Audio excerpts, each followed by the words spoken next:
Warren Buffett built the sixth largest company in the world, Berkshire Hathaway, which is currently valued at over $700 billion. Even after donating half of his ownership stake thus far, Buffett's personal net worth still stands at over $100 billion. With his long track record of success, he's considered one of the greatest investors of all time. Every year, tens of thousands embark upon Omaha, Nebraska to attend Berkshire's annual meeting and hear directly from Buffett. In fact, the 2023 meeting is happening this weekend, and I know I'll be watching. However, I thought it'd be fun to go back in time to his first national television interview. The year is 1985. Buffett is 55 years old, and while still massively successful, his legend is far from what it is today. In fact, well over 99% of his wealth was earned after the age of 55. Despite this, Buffett describes the same timeless investing principles he echoes today. Throughout the video, I'll share 3 lessons from Buffett's first interview that you can still apply to your investing framework. If you stick around to the end, I'll play a bonus clip from the interview where Buffett explains why his investing approach seems so simple. Let's roll the intro.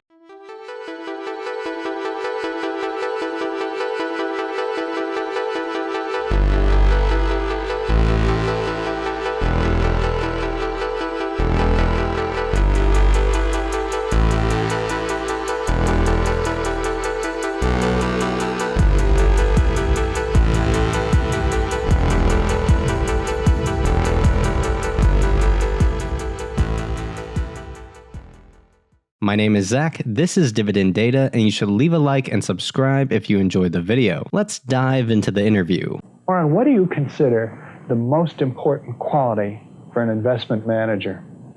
It's a temperamental quality, not an intellectual quality. You don't need tons of IQ in this business. I mean, you have to have enough IQ to get from here to downtown Omaha, but you do not have to be able to play three-dimensional chess or be in the top leagues in terms of bridge playing or something of the sort. You need a stable personality. You need a temperament that neither derives great pleasure from being with the crowd or against the crowd. Because this is not a business where you take polls, it's a business where you think. And Ben Graham would say that you're not right or wrong because 1,000 people agree with you. And you're not right or wrong because 1,000 people disagree with you. You're right because your facts and your reasoning are right. This first lesson can be best summarized as ignore the crowd. It's of vital importance to stay focused on improving your own individual analysis. It's for this reason Buffett prefers to stay in Omaha, Nebraska rather than on Wall Street. How can you stay away from Wall Street? Well, if I were on Wall Street, I'd probably be a lot poorer.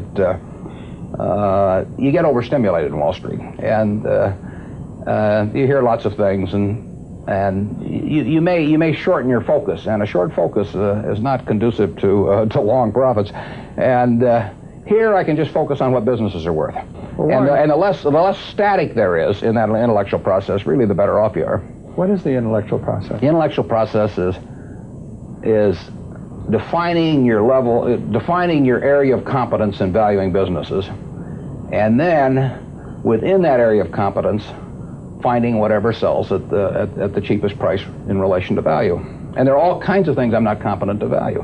But there are a few that I am competent to value. Have you ever bought a technology company? No, I really haven't. In 30 years of investing, not one? I haven't understood any of them. So you haven't ever owned, for example, IBM? Never owned IBM. Marvelous company. I mean, a sensational company, but I haven't owned IBM. And so here is this technological revolution going on, and you're not going to be a participant. Gone right past me. Is that all right with you? It's okay with me. I don't have to make money in every game. I mean, I don't know what cocoa beans are going to do. There are all kinds of things I don't know about, and that may be too bad. But why should I know all about them? I haven't worked that hard on them. In the securities business, you literally every day have thousands of the major American corporations offered to you at a price that changes daily. And you don't have to make any decisions. You have to make, nothing is forced upon you. So there are no called strikes in the business. The pitcher just stands there and throws balls at you. And if you're playing real baseball and it's between the knees and the shoulders, you either swing or you got a strike called on you. If you get too many called on you, you're out. In the securities business, you sit there and they throw U.S. Steel at 25 and they throw General Motors at 68, and you don't have to swing at any of them. They may be wonderful pitches to swing at, but if you don't know enough, you don't have to swing. And you can sit there and watch thousands of pitches, and finally you get one right there where you want it, something that you understand, and then you swing. And so you might not swing for 6 months. You might not swing for 2 years. Isn't that boring? It would bore most people, and certainly boredom is a problem with most professional money managers. If they try to sit out an inning or two, not only do they get somewhat antsy, but their clients start yelling, "Swing, you bum," from the stands, and that's very tough for people to do. The second lesson is to invest within your circle of competence. As you continue to build your investing knowledge, focus on the things you understand. As Buffett says, you don't need to make money in every game. Beyond that, you don't need to take action every day. Just because the stock market is actively trading and the news cycles are running doesn't mean you need to invest. There is no shame in waiting for something you understand and think is a good value. In this next clip, Buffett shares the fundamental reality of investing, which is often neglected. Warren, what do you do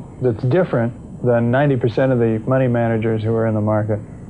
Certainly most of the professional investors focus on what the stock is likely to do in the next year or two, and they have all kinds of arcane methods of approaching that, but they do not really think of themselves as owning a piece of a business. The real test of whether you're investing from a value standpoint or not is whether you care whether the stock market is open tomorrow.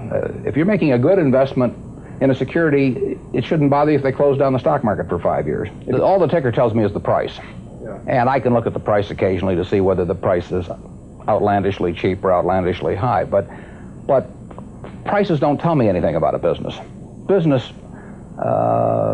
Business figures themselves tell me something about a business, but the price of a stock doesn't tell me anything about a business. I would rather value a stock or a business first and not even know the price, so that I'm not influenced by the price in establishing my valuation, and then look at the price later to see whether it's way out of line with what my value is. The third lesson is to think like a business owner. Business fundamentals and their long-term progression are the true measures of valuing a stock. After all, a stock is just an ownership stake in a business. However, because stocks are traded so frequently and prices fluctuate massively, many investors lose sight of this reality. They grow this perception of stocks just being prices that jump up and down. They shorten their focus and put efforts in trying to predict short-term price movements. However, this takes your focus off the reality, which is the business itself. Finally, I have a bonus clip to share, which caps this trip down memory lane perfectly. Warren, your approach seems so simple.